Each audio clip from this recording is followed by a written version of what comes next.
Good morning. You are tuned into Vision 2020, Financial Independence, Charting Your Path to Freedom. My name is Jonathan Kennedy, and I've been running a financial planning practice with Northwestern Mutual for the last 4 years as a financial advisor. My name is Kathleen Burns.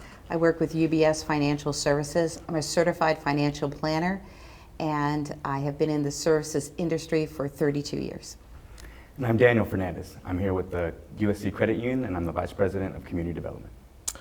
Today we've been tasked with providing some interesting ideas and to basically start a path to financial freedom. I personally think that it's really important that we first address the fears around this topic. Most of the time people have a perception that they need to be at least at a certain level, whether that be an income, an account balance, but really I think it's most important to have the right mindset. And that's just being open-minded and have a willing heart and reaching out to speak to a professional. That is going to give you the most progress in terms of knowing what your options are and just becoming informed properly for getting to your future potential. Part of the way we do that is looking at three basic areas: assets, liabilities, and money in motion. Simply put, what do I have, what do I owe, and what's changing in my life? It could be a new job, perhaps a new person in your family, a significant partner, or also looking on the other side of the story. If there's a significant change, it's going to have a change to your life. So hopefully today we can leave with some educational tips, some takeaways around really understanding what your options are, how to go about those options and building a level of comfort when engaging financial planning, whether that's speaking with one of us or many of the resources available to you online as well. I think one of the things that also needs to be kind of addressed is really what is it that a role a professional would have. And I think having some sort of accountability partner really encourages us to do the things that we would like to do, right? As humans, we are inherently lazy. And He looks at me. But I think it's really important to know that it's very hard for us to get to the gym on our own. And having that person that encourages you to do so will hold you accountable. Now, if that's an advisor or a financial professional or a significant other, it's going to help you be sure to stay on course for those goals. And that's part of what our role is, and I'm a perfect example of that. I'm a Dornsife grad, history and international relations. If I had a check, I must have money. I was one of those kids that would give my dad the tuition bill on a Wednesday and expect it to be paid on Friday. So one of the key things, whether you're starting your career today or if you're on the verge of retirement, is you want to know four things. Number one, how much do I have? That's your paycheck. Number two, what do I owe? And that's when they start taking out your federal taxes, state taxes, Social Security, Medicare in California, or depending on where you're in the country, your disability insurance. Then you look at, what do I have left? What am I going to spend my money on? Simply, do I feel passionate about something? Am I putting some money away for retirement? What are the issues of me living a lifestyle that I'm looking to have? And finally, what do I save? The first day of your job is the first day you start saving for retirement, because we're always playing in the long game.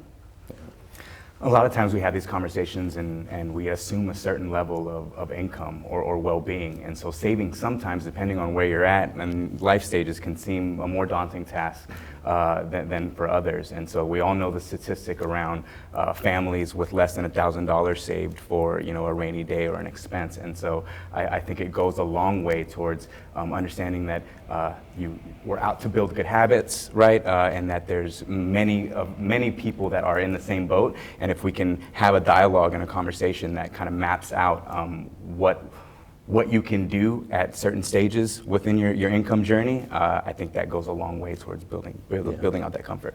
Yeah, I constantly tell my clients doing something on some basis sooner rather than later is going to be better for you than not doing anything at all. Doesn't matter what income level you have. It's you've probably heard the idiom. It's not about how much you earn. It's about how much you keep, and that's at any income level. Also, Kathleen, you touched on something that I think is also very important, and it's actually the first step when it comes to financial planning. It's not the most exciting topic to talk about, but it's still nonetheless very important, and that's around defensive planning. A lot of people overlook this because they think that financial planning is literally, how do I get a return on my money? How do I continue to grow my assets? How do I purchase real estate, or how do I pay down debt? But none of that matters if something happens to you to impact your ability to earn an income, or if your income is removed from your household because of an unfortunate passing, right? So we need to address the risks that are associated to you and your potential first, and then we can start talking about accumulation. And that's a key issue, because when we think of people in our industry, they think we're in wealth management. The reality is we're in risk management. We're trying to protect you at all times from things you don't even know that are occurring. And one of the things that we look at is the difference between good and bad debt. Daniel, what would you share? Yeah, I think with respect to financing, right? Good and bad debt is usually there's the banner communications around good debt being assets, return on investments, bad debts being any type of revolving type of product that is compounding in interest, and so on and so forth. Again, I come back to the point of really being rooted in good habits and understanding that there's a plethora of options for the first time in finance. 10, 15 years ago, if you needed any type of capital, you'd go in, you'd speak to your banker, you'd have that relationship, and there was that communication and that dialogue around good versus bad, and there was a planning of sorts. Now you can type in a Google search and have, again, a myriad of options, some good, some bad, all convenient, but without the wherewithal to understand, again, which route to take, what the return on investment is, what the usage of funds is going to be. There's that dialogue that may be missing from your banker that really now puts the accountability on the individual. Yeah, debt can be something that's stressful to an individual, and I try to reframe their mindset on it, and the fact that you can use it as leverage, right? Leverage is a very powerful word. You can move boulders with the right type of leverage. And that's the kind of mentality you need to have in terms of structuring something that's efficient for you, not only in the short term, but in the long term. Absolutely. So I have a quick question. You guys both mentioned that first step of financial planning, right, and having a plan. Are there any common denominators for the average individual coming to the table that's thinking about doing this for the first time, doesn't really have a grip on what to do or where to start? What would you all recommend? Well, for me, I think the first thing, and it seems really simple, understand your paycheck. Figure out where the money is coming in and where the money is going out. And to actually print your paycheck every time you get one. It's a running joke in our industry, but if people find errors happen all the time, just like if you're at a restaurant and most people just pay the bill without ever looking at it and then realize there was a mistake after the fact.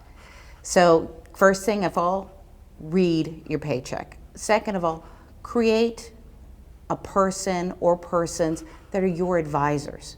We kind of look at ourselves as the doctor's second opinion. And when you're the doctor's second opinion, you're kind of like, well, what other things should I be aware of? So whether it's your parents, coworkers, your CPA, an advisor that you know, pick up the phone and ask them how to help you now. Earlier is better. Mm-hmm. Yeah, to piggyback off of that, it's just being aware, having an awareness around where your money's going. I always ask my clients, what's your top 3 vices in terms of your spending habits on a monthly basis? And I can't tell you, it's probably 95% is dining out. And then the second place is travel. But if you know your money's going in those places, it's better to have a certain dollar amount so that you can budget, okay, I'm gonna free myself from the burden of guilt by having an awareness and keeping myself accountable to a certain amount every month. And that will give you the room to carve out for the other goals that you have that are more important than Chinese food. Right.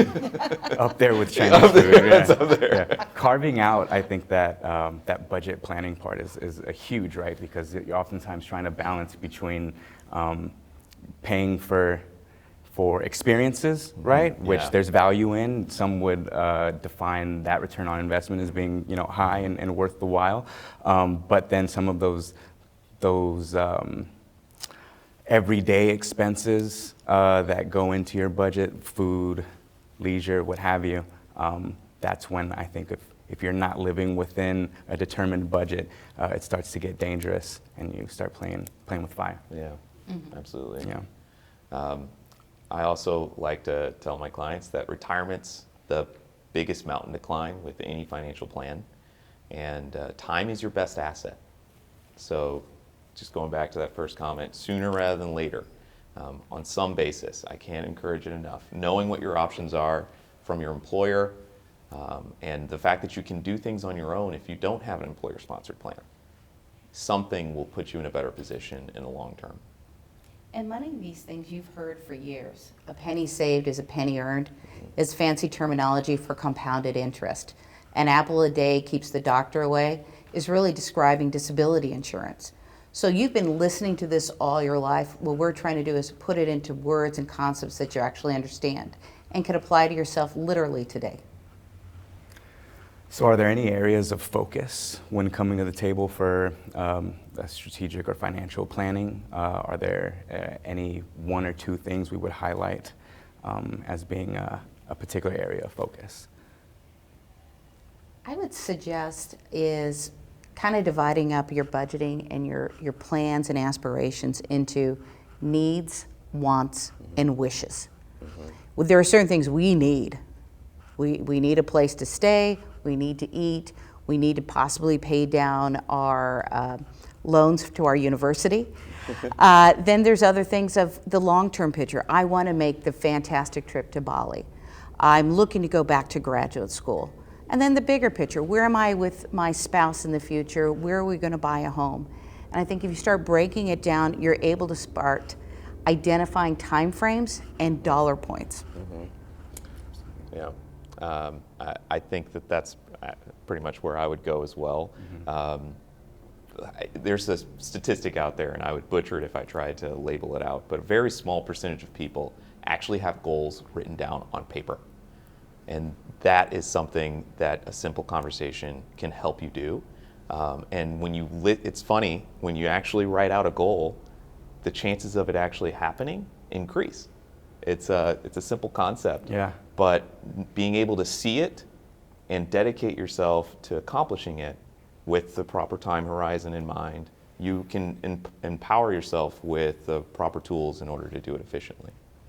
So one of those things we might want to map out would be savings, right? So as the average individual, how would I determine the appropriate amount to save? That's a good question. I always start with an emergency fund, and that's going to be cash on hand in your savings account. And typically, we want to see somewhere between 3 to 6 months of living expenses in your savings account. That's not to be touched, but for emergency purposes. Like, for instance, if your car tires pop. No one's really expecting that, but you'll have the cash on hand, and you don't need to deplete something that's allocated for a longer time horizon, like a retirement account, which you shouldn't be touching, or if you have a brokerage account that's allocated for, say, that home you wanted to purchase down the road. We can keep those funds invested doing the things that they need to, and you can replenish the cash on hand as needed. If you have a lot more liabilities or dependents, then maybe we push that out to a year. But we need to also keep in mind that inflation's eating away at the cash, so that's why we want to deploy the additional funds into more aggressive accounts. The next piece you would add to it is your retirement savings. A good rule of thumb is about 10%. And an important thing to remember is whether or not your company gives you corporate matching funds, you should always put money aside for retirement. And the sooner, the better. Because going back to compounded interest, that's where the real growth, the millionaires of the United States are not coming from professional basketball players and lottery winners. They're coming from normal people that have put money aside early on because life interrupts. And there'll be times that you're going to make changes or have to stop it or increase it. And if you use a percentage instead of a dollar amount, as you get raises, your retirement automatically gets a raise as well. I guess there's a question here we have, how do I determine how much of my paycheck I should be saving? I think that's a good question. Typically, I try to get my clients to save somewhere between 20 and 30% of their gross income. That can be staggering for the average individual, and it's not something we need to do overnight. It's kind of like going to the gym, right? We're not going to bench press 500 pounds on the first day, but if I can get you doing some push-ups, we'll get there eventually. Goes back to the point of building good habits, right? And I love the gym analogy in that I think it definitely is a mindset of discipline, and you have to be diligent about how you follow up. And the same could be said for how you manage your current debts, right? And understanding what you have, whether those are revolving balances, and what that's costing you on a monthly basis, and really start to look at options towards refinance to minimize those costs, because a dollar saved with respect to your debts is money that can go towards that 20%, right? And as you flush out that budget, you have a bigger understanding of what your total financial picture looks like. Absolutely. Yeah. One of the areas of opportunity is back to student loans. Constantly, I'm going in front of clients who are paying way too high of an interest rate on their student loans, and they don't know that they can refinance those to actually get a lower rate and increase their cash flow, which is just as efficient as putting money away, because it gives you a lot more room to do so. One of the questions we received is, how does my credit score affect my financial planning? You know what? This is quite frankly the permanent record. When you go back into, we're always threatened back in high school and grade school, the credit score is key because it tells you how much you can actually borrow and what rate. And if you have two people borrowing the same amount of money, the difference will be huge because they have a better credit score. So I will go through a couple of key things, but I think also Daniel in his area with expertise with the credit union will nail a few others. But most importantly, keep an eye on it. Don't not pay a bill because you're upset with someone. Pay the bill first, then challenge the bill. Couldn't have said it better myself. I'll piggyback with, again, it is a record, right? As a lender, when we look at a credit score, we're also looking at the types of credit that you have, right? So understanding what types of credit that you have, that you've taken out, are they with lenders that are unsavory? Is that that will create a picture for said underwriter to have an idea of where your financial acumen is at, and that might determine everything from rates to terms to overall pricing. So it as your FICO or your credit score as a blueprint towards I think financial freedom is something I would anchor a lot of those good habits and diligent planning. I'd also like to add that even if you are someone who pays your bills on time and you are confident that your credit score should be high, you should still keep an eye on it. We are in a day and age where people can either A, have their identity stolen, or B, have bills that they didn't know existed and have that be affecting their credit, and in an inopportune time when they want to execute something like purchasing a home, that could be affected, and you lose that option because of the timing and the being unaware, once again, of how things are affecting your financial portfolio. Go ahead, I'm sorry. Well, I would also say the key things, if you have a bad credit score, it's fixable. Mm-hmm. Not a problem, it just takes a little bit of time. And don't close out credit cards. You can pay them off, but don't close it off, because a closed account still is considered good credit for you on your credit file. I was going to say that it's also worth noting that the way that credit is viewed is changing, right? With the growth of financial tech and alternative data, the FICO is not the only thing that lenders are looking at. And so oftentimes things like your rent payments, and I mentioned earlier the type of lenders that you're with, but also the length of time that you've had credit is usually the biggest determining factor for your eligibility to receive credit. So knowing, to your point, that if you have a bad score, it's not the end all be all because there are alternatives, but the goal should always be to build your overall credit score into a place that makes you, financially eligible and palatable to some of the better lenders. Absolutely. So I would ask the question to both of you. If I just got a job today and I'm leaving this university, what would be the top 2 things you would tell me to do? You'll hear me talk a lot about having a financial partner, right? And so whether that's an advisor or a banking institution, I think that is a place where I think we take for granted now when leaving and going into the real world, and that we usually go with wherever our parents told us to go to or whichever place is closest to where I live. A shameless plug, as a credit union, there are benefits, right, from one over the other, and understanding, what the options are and who offers what. As a credit union that's not for profit, you have the ability to know that the core values and the pricing and everything that's deployed by the credit union is for its members, right? And so there's that sense of community, but there's also that uplifting kind of anchor with respect to financial education. So are you going to get the resources that you have? Yes, but you're also going to get a nudge in the right direction and a network to connect you to folks that put you in a better position. Yeah. I think how do I find the right financial advisor is also a concern that people have. And honestly, I think the best way to do it is it's kind of like speed dating, right? The thing is, advisors are going to have similar advice. No matter where you go, they might have a different idea here or a different idea there, but you want to go to someone that resonates with you. If you don't agree with or have a good feeling about the person that you're speaking with, you're not going to take their advice seriously, and it's going to do you a disservice. So reach out to people that you actually respect and you perceive them as being financially sound, and ask them, who do you go to? Who do you lean on and respect?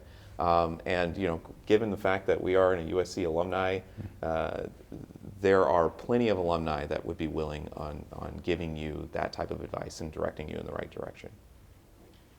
Absolutely, and I think that's why the 3 of us are here today. It was our opportunity to give back to the university and pay it forward. And so I think I speak for all of us that we'd be delighted to help you. If you had any questions or concerns, please reach out to us as part of the Trojan family. Well, thank you for joining us today, and we hope to see you at the next Vision 2020 presentation. Thank you very much. Fight on. Fight on.